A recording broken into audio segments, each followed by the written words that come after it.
السلام علیکم دوستو آج میں آپ کو بتاؤں گا قوم سبا پر اللہ کے عذاب کا ایک واقعہ۔ اہل سرسار کی ایک قوم جسے قوم سبا بھی کہا جاتا ہے، اللہ تعالیٰ کی بے شمار نعمتوں کے اندر زندگی گزار رہی تھی۔ یہ قوم ایک عظیم تہذیب و تمدن کی مالک تھی۔ حضرت داؤد علیہ السلام اور حضرت سلیمان علیہ السلام کی باعظمت حکومتوں کے بعد ان کی حکومت زبان زد حاسوام تھی۔ کہا جاتا ہے کہ یہ لوگ گندم کے مغز سے آٹا پیس کر روٹیاں پکاتے تھے، لیکن اس کے برعکس وہ اس قدر اسراف کرنے والے اور ناشکرے تھے کہ انہی روٹیوں کے ساتھ بچوں کا پہانہ صاف کرتے۔ بعد ازاں ان آلودہ روٹیوں کو اکٹھا کرنے سے ایک پہاڑ بن گیا تھا۔ پھر ایک صالح شخص نے وہاں سے گزرتے ہوئے ایک عورت کو دیکھا جو روٹی کے ساتھ بچے کے پہانے کے مقام کو صاف کر رہی تھی۔ اس شخص نے عورت سے کہا، تیرے اوپر افسوس، خدا سے ڈر، کہیں ایسا نہ ہو کہ خدا تیرے اوپر اپنا غضب ڈائے اور تجھ سے اپنی نعمت چھین لے۔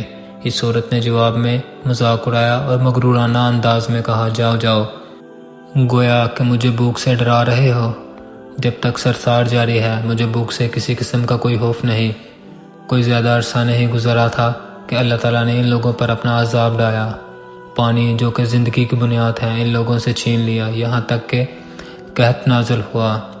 بات یہاں تک پہنچ گئی کہ ان کی ذخیرہ کی ہوئی تمام گندم ختم ہو گئی۔ آخر کار وہ مجبور ہو گئے اور انہیں آلودہ روٹیوں پر ٹوٹ پڑے جو ان لوگوں نے اکٹھی کر کے پہاڑ کی مانند ڈھیر لگایا ہوا تھا، بلکہ وہاں سے روٹیاں لینے کے لیے صف لگتی تاکہ ہر کوئی وہاں سے اپنے حصے کی روٹی لے سکے۔ کفران نعمت، قحط اور ان کی بدحالی کے بارے میں متعدد روایات موجود ہیں۔ سورۃ النحل کی آیات نمبر 112 اور 113 میں یوں ارشاد ہوتا ہے، اور اللہ نے اس بستی کی مثال بھی بیان کی ہے جو محفوظ اور مطمئن تھی۔ اس کا رزق ہر طرف سے باقاعدہ آ رہا تھا، لیکن اس بستی کے رہنے والوں نے اللہ کی نعمتوں کا انکار کیا تو خدا نے انہیں بھوک اور پیاس کا مزہ چکھایا، صرف ان کے ان اعمال کی بنا پر جو کہ وہ انجام دے رہے تھے۔ اور یقیناً ان کے پاس رسول آیا تو ان لوگوں نے ان کو جھٹلایا، تو پھر ان تک عذاب آ پہنچا کہ یہ سب ظلم کرنے والے تھے۔ اسی قوم سبا کے بارے میں ایک اور واقعہ بیان ہوتا ہے کہ ان لوگوں نے اپنی زراعت کو بہتر طور پر کاشت کرنے کے لیے پانی ذخیرہ کرنے کی خاطر بلک کے 2 پہاڑوں کے درمیان ایک بہت بڑا بند مقرب تعمیر کیا ہوا تھا۔ سوراخ اور دوسرے پہاڑوں سے گزرتا ہوا پانی اس بند میں آ کر وافر مقدار میں جمع ہو جاتا تھا۔ قوم سبا نے اس پانی سے صحیح طور پر استفادہ کرتے ہوئے وسیع و عریض اور بہت سے خوبصورت باغات لگائے اور کھیتی باڑی کو رونق بخشی۔ ان باغات کے درختوں کی شاخیں اس قدر پھلوں سے لدی ہوئی ہوتی تھی کہ کہتے ہیں کہ اگر کوئی شخص سر پر ٹوکری رکھ کر ان کے نیچے سے گزرتا تو پھل خود بخود ٹوکری میں گرنا شروع ہو جاتے اور قلیل مدت میں ٹوکری تازہ پھلوں سے بھر جاتی۔ لیکن نعمتوں کی کثرت نے انہیں شکر کرنے کے بجائے سر مست اور غافل کر دیا، یہاں تک کہ ان کے درمیان بہت بڑا طبقاتی نظام وجود میں آ چکا۔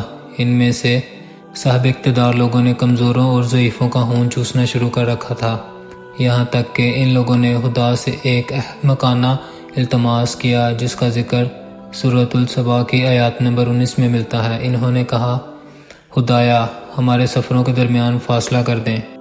انہوں نے اللہ تعالیٰ سے یہ التماس اس لیے کیا تاکہ غریبوں، بینوا لوگوں، عمرہ اور ثروت مندوں کے ہمراہ سفر نہ کریں۔